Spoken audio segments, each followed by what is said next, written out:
Oh, I'll try.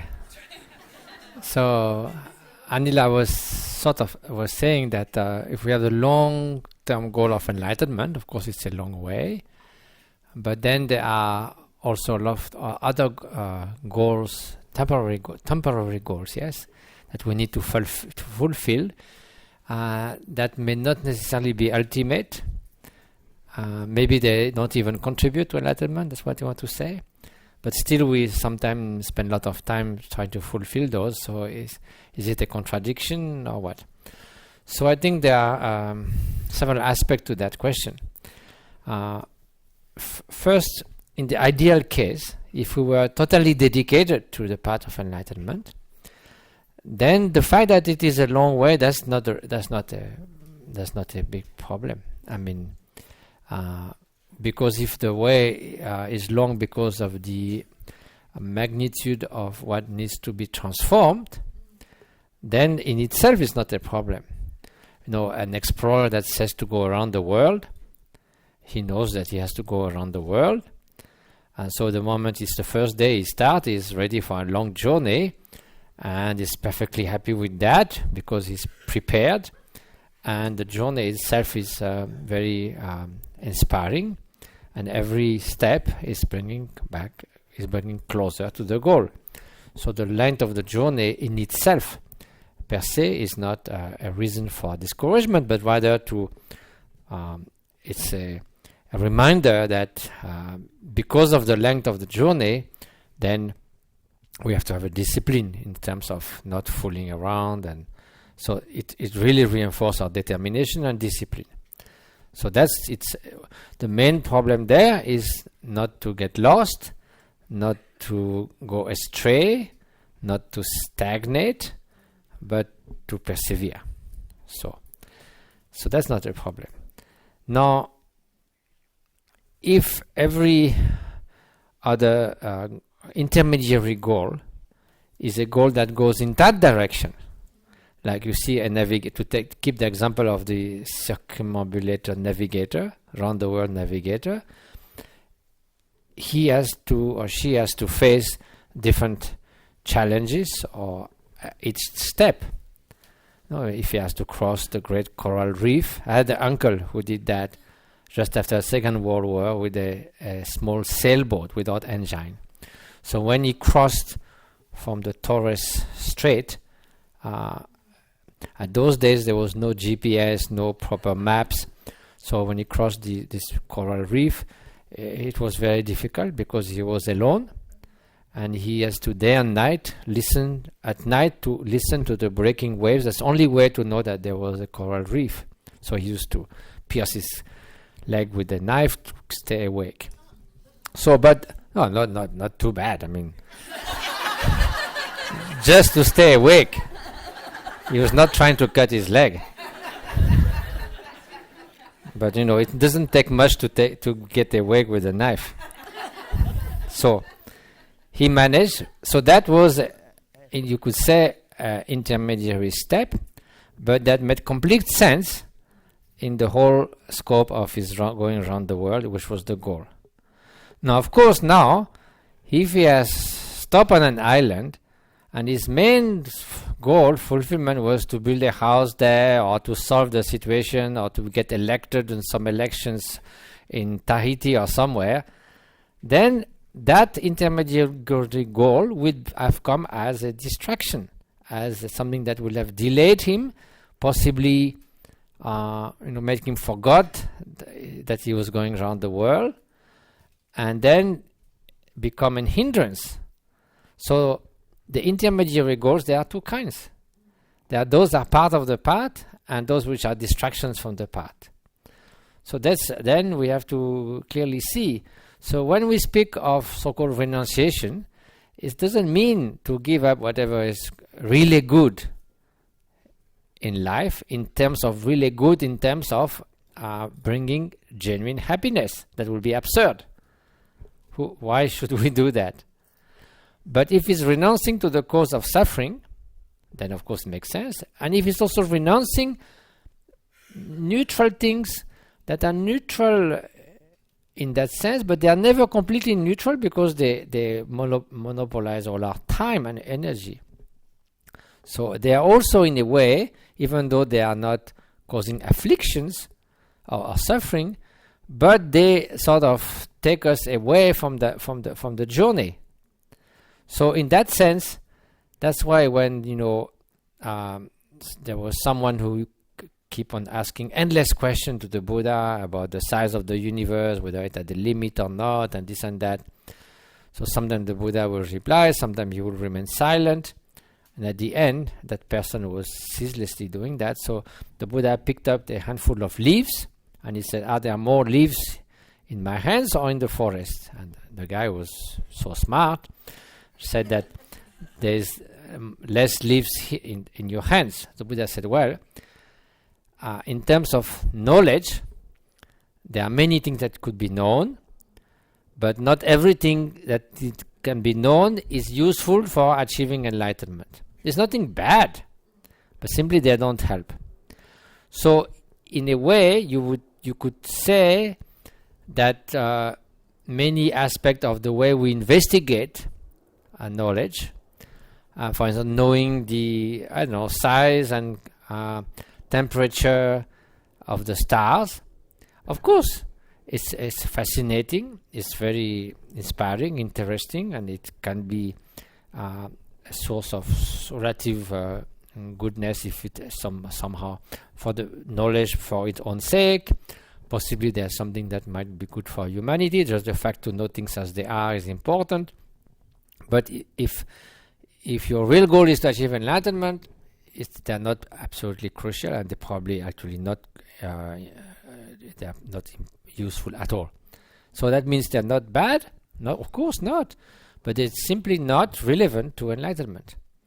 So that's again depends upon how focused we are on that part, and then we can decide. Now, of course, there are things for which we have no choice. Also, if it's just to survive, and some responsibility that we just happens in our life. So even though they might also be like like suppose you go around the world and you meet on someone who is in need and so forth, and you have to stop to help that person. Of course, it may be delay you a little bit, but something that you cannot not do. So there's also things which are maybe momentarily delaying you, but if they are good things, they might even accelerate your path in some other ways. So I think it's if we keep clearly in mind the goal, and then it's easier to distinguish among those intermediary goals, which are those which are distractions and which are goals which will go in that same direction. Something like that. Yes? What do you do when you notice that your delusion is so strong that it contaminates your awareness? So you might find yourself becoming angry, and then you are angry at the anger, or angry at yourself because you are angry. Yes. So it's very hard to not to contaminate the awareness with that. Yes. Well, just to make a kind of joke, in the same way that when you are aware of anger, that awareness is not angry. But if you are angry at being angry, you can be aware of your anger at being angry. So anyway, I think the point is that, of course, we might be upset that we are not successful soon enough to deal with afflictive emotions. But frankly, it's understandable that they don't vanish right away. Again, it's the parchment story, You need 100 times to flat it down.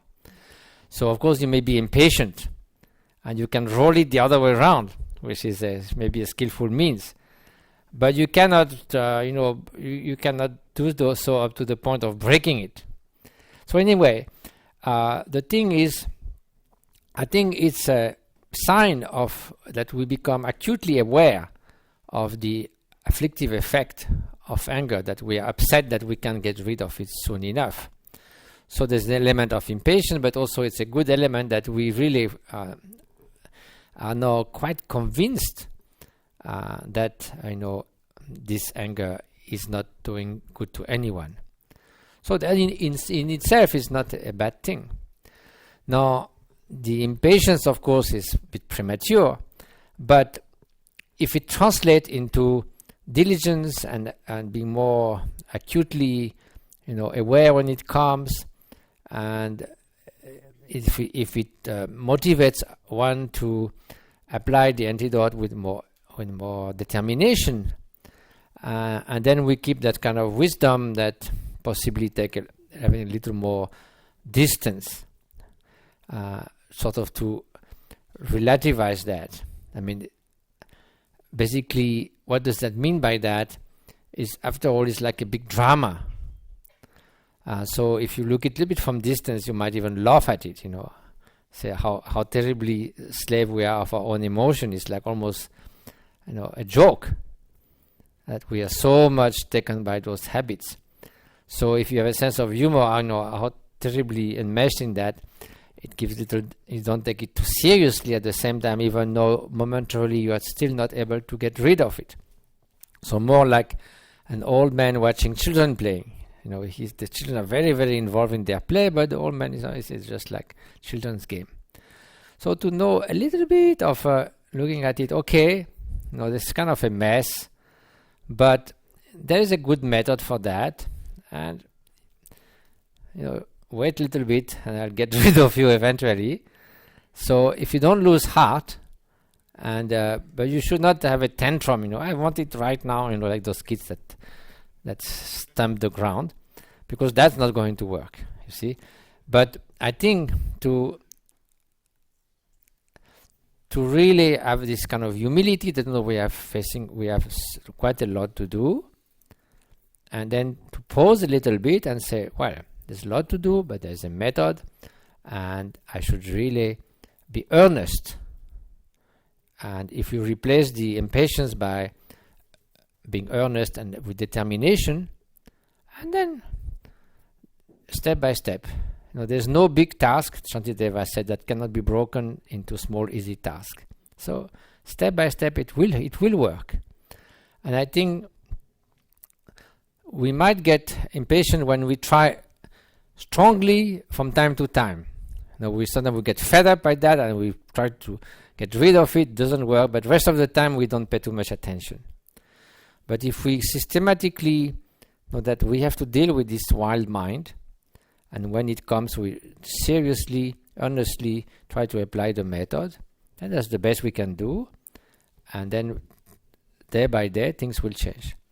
If we just get upset when it's too much, and we get upset at ourselves because we have actually neglected to take care of it, emotion after emotion, not even day after day, then yes, we just actually angry at our sort of complacency of not having dealt with that seriously. But if we are perseverant, you cannot reproach yourself that you not go fast enough, because that's the way the present capacity are such.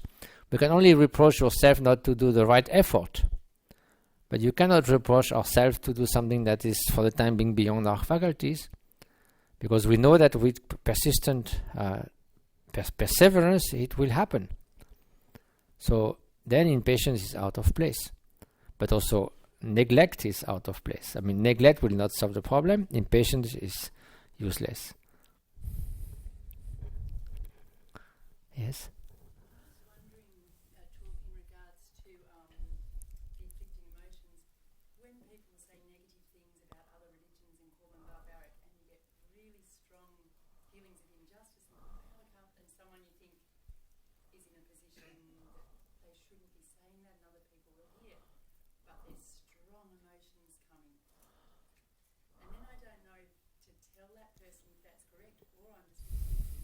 These strong sensations that come coursing through your body, and it doesn't matter how politely or kindly you say it, you're still left with quite strong emotions. Sometimes I don't know if I have the right to tell someone, or I should just observe myself.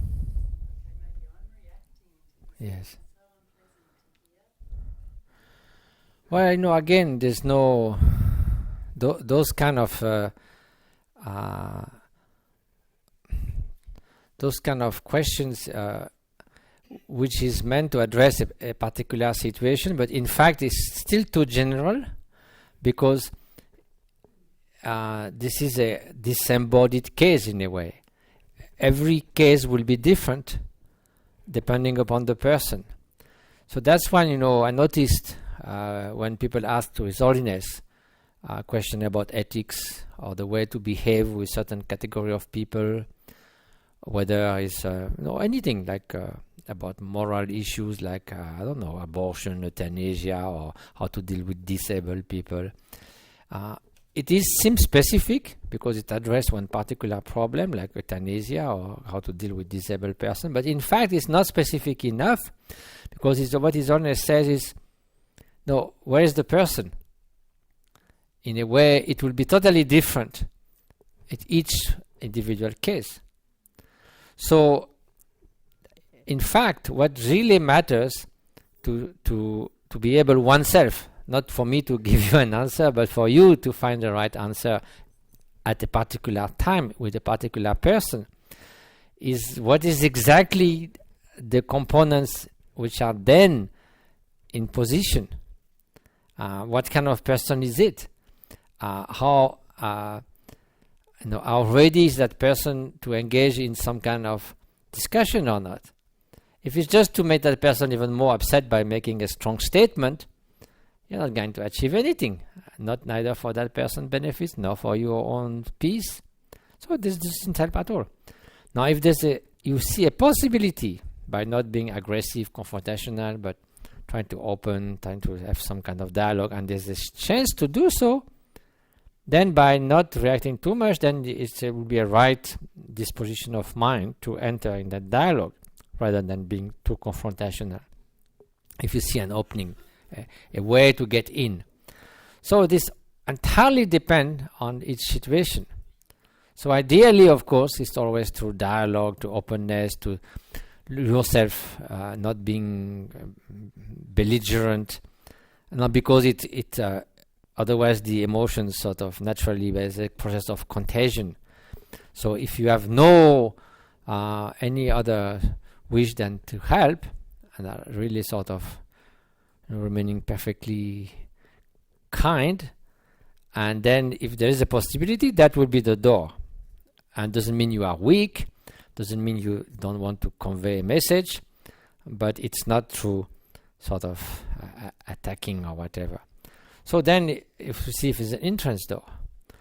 So when His Holiness said that sometimes firm and decisive and sometimes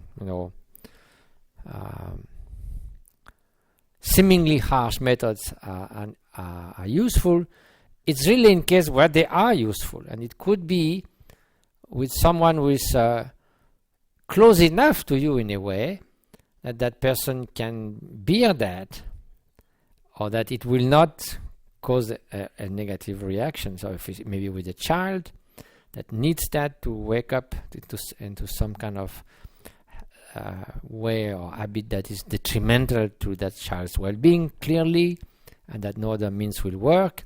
So the whole point of skillful means is precisely using the right antidote, and that for that you have to know what are the components. Otherwise, it's a bit like someone say, I have a stomach disease, give me a medicine. But there are hundreds of stomach diseases; they're all different. So, I think that's the point. Yes. So we have an experience that causes, for example, anger, and using skillful means would be to look at the anger or to apply the antidote. And if we look back at what's caused it, it's going to make the anger rise again. Does that mean there's a place for reviewing something that's happened so that you process it and work through it? Or is that just bringing up the anger again? I think that what I mentioned, that at the time you are trying to look at anger directly, at that time you need to break that cycle of you get angry, you want to get rid of the image of that, say, person that makes you angry, but it comes back even you don't want in your mind, kind of obsessively, and each time it comes back, it triggers anger that reinforces that, so it's a vicious circle, yes. So the idea of then taking that out of your field of consciousness and just concentrating on anger is to break this repetitious circle, yes. Now, of course, if there is this is more about the way to deal with the emotion itself. If there is a problem that is other than, so it doesn't necessarily solve whatever problem in life might be other than solving that moment of emotion and anger. Now, if there is a sound reason for something that happened that is not proper or suitable or constructive, or that's going to be a continuing cause of difficulties, that has to be addressed as according to its own characteristics. That's a different issue in a way. Either you will find a way to pacify this person, or you will if you have dispute, you will try to make friends again, or whatever, or change the condition. But that's a different thing than dealing with anger itself. It's changing the overall condition that brought that person to act in ways that you felt were unjust or whatever, and that caused you either harm or sense of indignation or suffering or whatever, and then make you react with anger. So it's a different thing to deal with anger and to repair an unsatisfactory situation. It's a different process. Yeah. Yes, first there.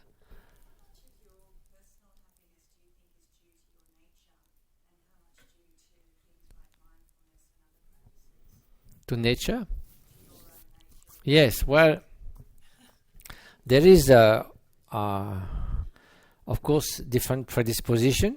So we may look at that from a scientific perspective, from a Buddhist perspective.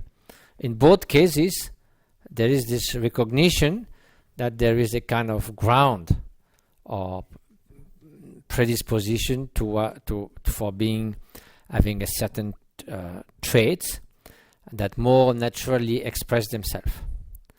So, from Buddhist perspective, we say it has to do with the past imprints, so sort of the play of accumulated tendencies in the past. And in Buddhism, it's not just to little childhood, but we'll say it's also from past existence. Now, from a scientific perspective, we will say that there is a part that is a predisposition that is genetic in a way, we could say. But that's the influence of that. The importance that we should give to that is really much subject to interpretation. Some people claim it's up to, like say, depending upon the traits, from 40 to 60% of what we are. Others argue that this is vastly exaggerated. The reason being that you might have what we inherit genetically is like a blueprint. So if you just let the blueprint be executed, you just hand over to a contractor and say that's it, of course the house will be built accordingly. But if you get involved in the construction, then you can say, oh no, I don't want that, I want to change the staircase and all that. And so that reflects the idea that now in modern genetics, the influence of epigenetics, means whether genes are expressed or not, it makes a huge difference. They're literally genes that were supposed to create certain tendency like stress, a stressful person, or usually with study with animals, but like rats, and those genes can be blocked. No more stress. So I mean they are there, but they don't express themselves. So that's a huge difference. And so then there is the other aspect of coming from the environment. It could be a passive input of the environment. That means you have been thrown in a situation, whether the way you are, whether you receive more or less affection, the social environment, whatever outer condition, whether it's you're born in a place at peace or at war, whatever. And then there is the inner enrichment or the inner intervention, that is mind training and whatever we do on the path. So there's a huge margin of change, because that inner intervention can override previously accumulated tendencies, and even from scientific perspective, it may influence on the epigenetics. So that's purely from science path. So I think there's more latitude of change that some could think. And from a Buddhist perspective, yes, we have a lot of predisposition, and we might start at different points and different baselines, but what is really matters is that whatever we start from, maybe we have more or less work in certain direction for certain, maybe we were more or less, say, of those afflictive emotions, more in intensity and frequency. But the fact is that none of those is grave in stone, none of those is permanent, all of those can be changed. So that's the main argument or teaching of the Buddhism. But then you might have a little bit more work to do, house cleaning to do, and some other people might be more naturally sort of free from those. But this should not stop there, because even relatively we are free from something. Then if we think of the perspective of enlightenment, anyway, we have a long way to go. So whether we start from Sydney or from France or from somewhere, if we wanted to go on top of the Everest, we start from different points, but still there's a lot to do, and there's a method for that. So. If I'm doing meditation for myself, then I can use skillful means, because I might know what my issues are. If I'm doing a meditation for somebody else who has cancer, then I could do a pain body or something like that. But could you explain the concept of how to meditate for collective karma? Like, if the skillful means is to apply to all of them. For example, I feel for people who are in war-torn zones, but what can I do for them if I'm not with them? Yes. Will I affect their karma? Well. So all what I mentioned is really about transforming our own mind stream. Yes. Now, then there is the other sentient beings with whom you have direct connection. So then you cannot change their mind instead of them, but you can you can help to gather some slightly more favorable conditions for them to do so. It could be many ways, by relieving them from torments or suffering, or soothing their minds so that they are more available to engage into themselves in the process of transformation. Or if it comes with someone like a great teacher, then providing the guidance, the information that is useful for them to transform themselves. So that's why we speak of different gifts when we speak of generosity. There's the generosity of giving material things. That could be very helpful for those who are in need of that. Then there is the gift of protection to protect life, to protect health, to protect from all adverse conditions that are a threat to survival and to basic happiness. So that's, of course, a second step of generosity. And then there's the generosity of showing the path. If one has the capacity to do so, and if the person is ready to put that into action. So this is, in a way, the most and lofty gift, because that's the gift that can help someone to remedy to the very cause of suffering. So that's again in a way one-to-one, because according to your capacity you can either make small presents or protect life or show the path.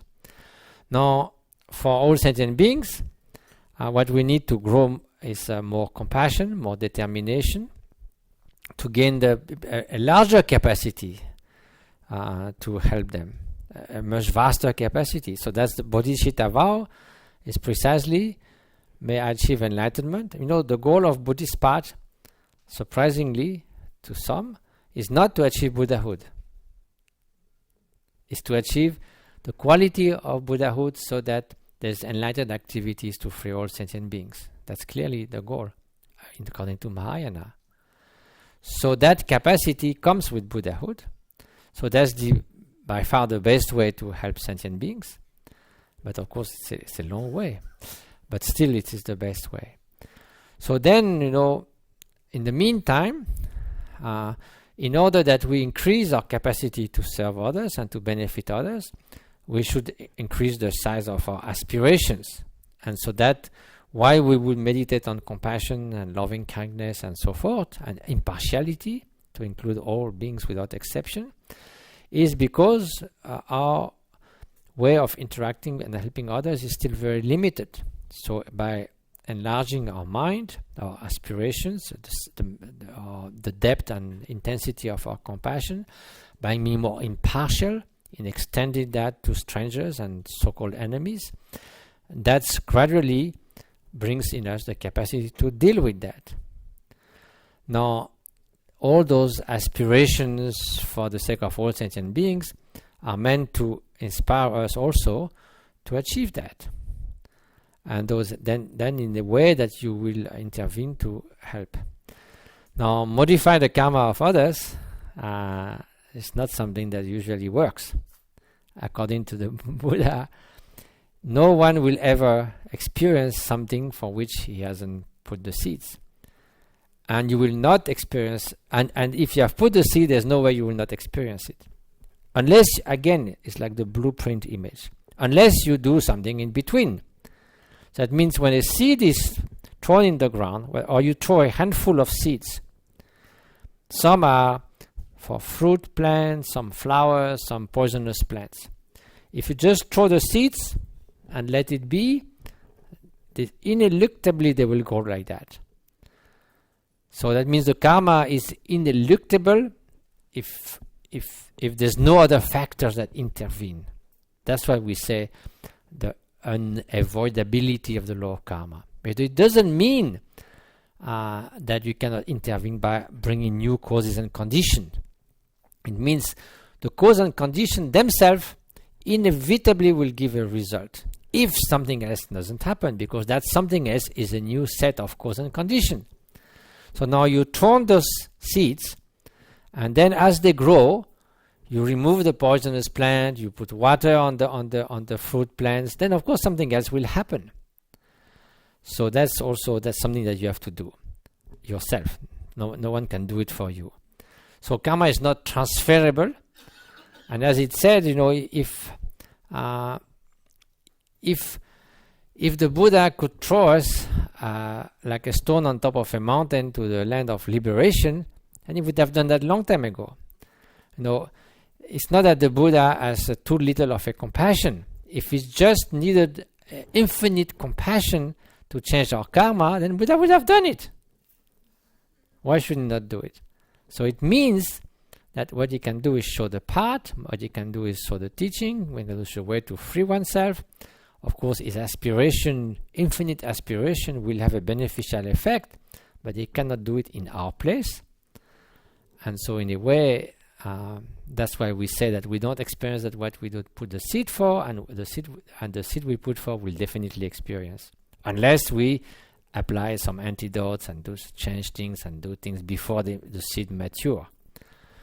So in that way, we can aspire to benefit those who have a difficult collective karma, but what it will do in the first place is to generate a powerful determination that will possibly engage in something that will be useful for them.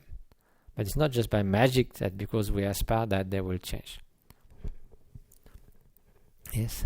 How can mindfulness help people who experience post-traumatic stress? Experience? Yeah. I mean the experience of meditative experience? Well, how can something like mindfulness Oh yes. help people who experience something that's, I guess, like different to disturbing emotions? Like Yes. Sure. Yes. Yeah, like post-traumatic stress.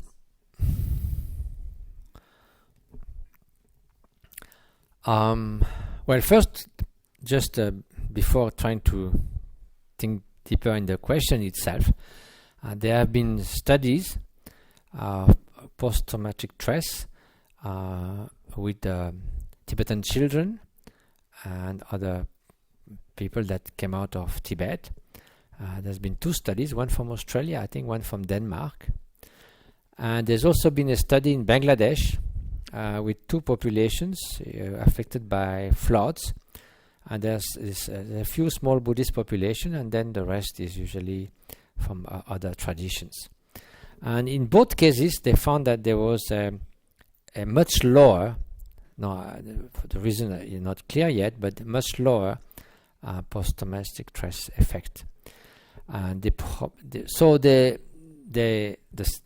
did those studies are not quite sure why. They felt it was possibly because of some culture that precisely try to deal with emotions in a way of dissolving them rather than maintaining some kind of feeling of resentment or revenge, or a faculty to address emotion directly rather than the situation that most of the time cannot be repaired. You cannot go back to the past to change it. If it's something that has to do that with harm that has been done to oneself, this is not something that's going to disappear in the past because it was done. So it is more to do with how we keep on processing that day after day, and if there are tools in the culture to deal with emotions slightly differently, that either burying them in or reacting with more, resentment or aggressivity, then it's possible that might be to do to that. So they are not sure, but they observe that. Now,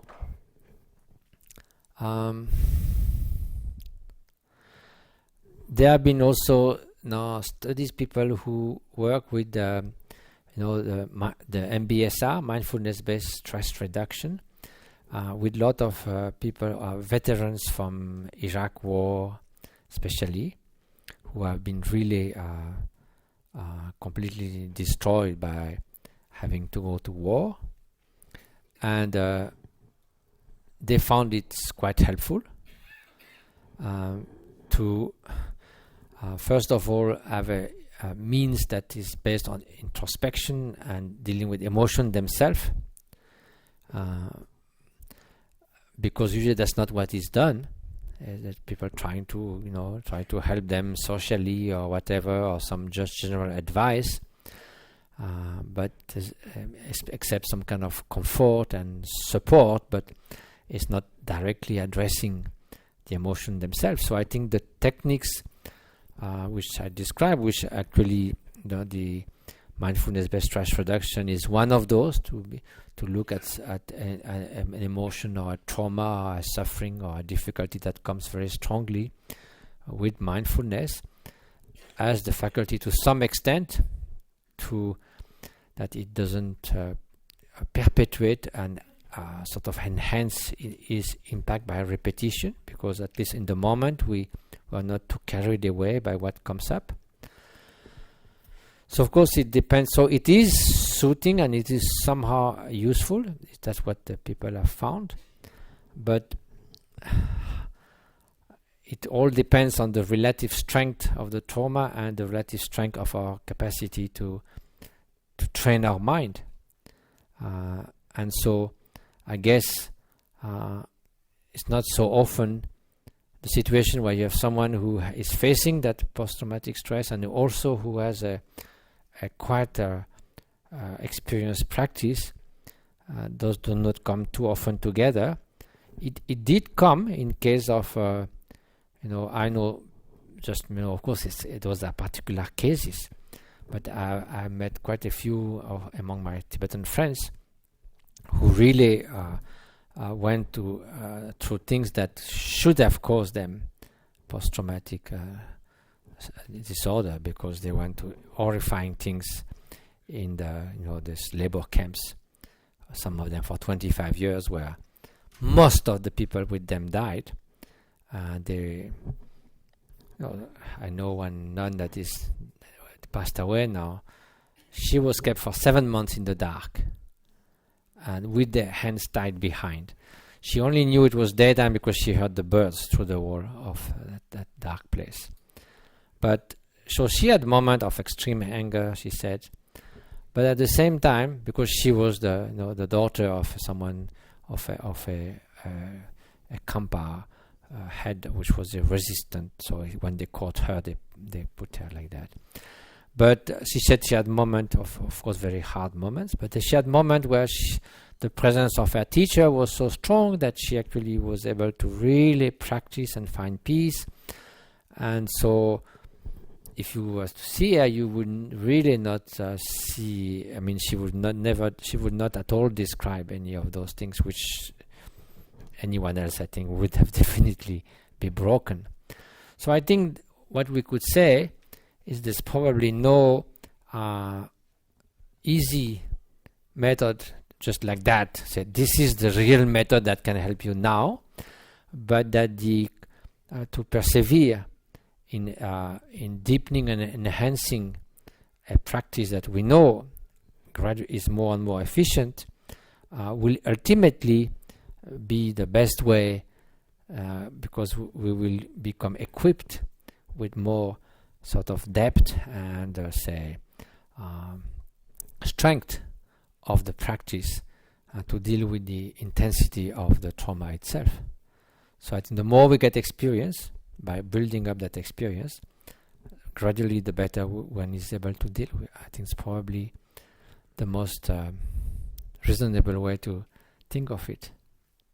But of course there's probably no easy magic trick for that, and it's understandable because our practice is sometimes still an initial stage while the challenge we face is fully blown.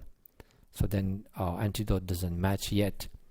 But if we persevere and have some kind of confidence, and if we see that we somehow did a little bit better day after day, then there's hope. Yes? Matthieu, can you talk a little bit more to developing these skills, like skills of mindfulness? Well, once there's two things. First, to know clearly what they are without mistake, and that's the role of a spiritual teacher. That's the role of the scriptures that clarify doubts and hesitation about how it is and how it should be done, and what are the possible deviations, and what are the looks alike, which are not quite that, and the possible confusions that we should avoid. But when those doubts have been cleared, then it's really only a matter of practice. There's no other way. Meditation. Well, meditation means training, cultivating, familiarization. So now there's no other way than persevering, because there's no way that it will happen like that. And if you persevere with the right way, with the right motivation, with the right eagerness, and even it says even you don't want it will happen. Even you don't want to become a Buddha, you will become a Buddha. But if you don't do anything, even you want it, it will never happen. So then it's a matter. So of course, most important is to be sure of we understood properly what is to be done, and then to just simply persevere. And if doubts comes on the way, then the use of having someone who can help us is that we can clarify those doubts, so that we don't subtly veer astray, because that's a kind of risk. You cannot drift little bit and little bit and little bit, and if you don't get some kind of help, whether it's in the teaching or with the teacher, to bring back your compass, then it's very easy to slowly sort of get away. Well, we can do anything you want. Okay, maybe this afternoon we can do a little bit. Yeah, sure. Okay, so it's almost time. So one more question. Yes.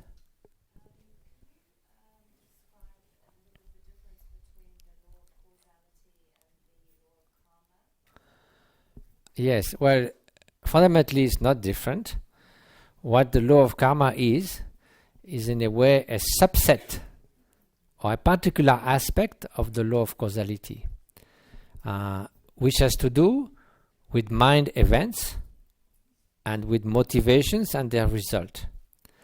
So, like the fact that a seed gives birth to flower is not karma, it's the nature, what we call chunyi, the nature of things. That's the way things are in this universe, or gravity, or whatever. The physical laws, the chemical effects, nothing to do with karma, unless it influences your experience. But, we'll come back to that. Now, so that's cause and effect. And this is the outer interdependent links, like seed goes to fruit and goes to seed and so forth. Now, what karma is still the law of cause and effect. Same thing, that if there's an effect, there's a cause. If there's a cause, there's an effect. Is that it is linked with happiness and suffering as being caused by different types of mental states. And so those results might be on the short term or the long term. And then there's increased complexity, because there are so many factors, so many mental events that combine in different ways to give different results that will express now, a little bit later, or much later. So this becomes very, very a big sort of network or web of causality. But everything where there's an intention, there's basically, we could say roughly positive, neutral, and negative. So there may be something that is positive in the sense of being directed towards the good of others, or being directed toward becoming a better human being, having further in mind that you use that for the benefit of others. That's so-called positive input. And then there is the negative one. That's basically those who come from the 3 or the 5 poisons of hatred, obsession, and mental lack of discernment. So those resulting from that will lead to suffering. And then there's neutral ones. If you don't have a particular intention, you just wash your clothes. Basically, unless you have a specific intention, then there's no big deal in terms of karma. But you could transform that into something positive. That's also one of the things that we do on the path, is to try to transform neutrally, karmically neutral acts into positive one. And by associating an aspiration or a motivation, the fact you wash your clothes, instead of just washing your clothes, you think, when I do that, may I wash all the suffering of all sentient beings. So now you add a compassionate state of mind to just washing your clothes. Or when you open the door, you think, may I open the door of liberation for all beings. And when you close the door, may I close the door to the realms of suffering to all beings. So there is sutras and teaching that are called bringing everything into perfect action. That means seemingly neutral acts will be, because of your intention, transformed into something that is positive rather than being neutral. So that's what we call karma, because that will result in what? In either suffering or happiness. But it is law of causality. It's not every law of causality, it is a particular aspect. but it's not different. All right. Thank you.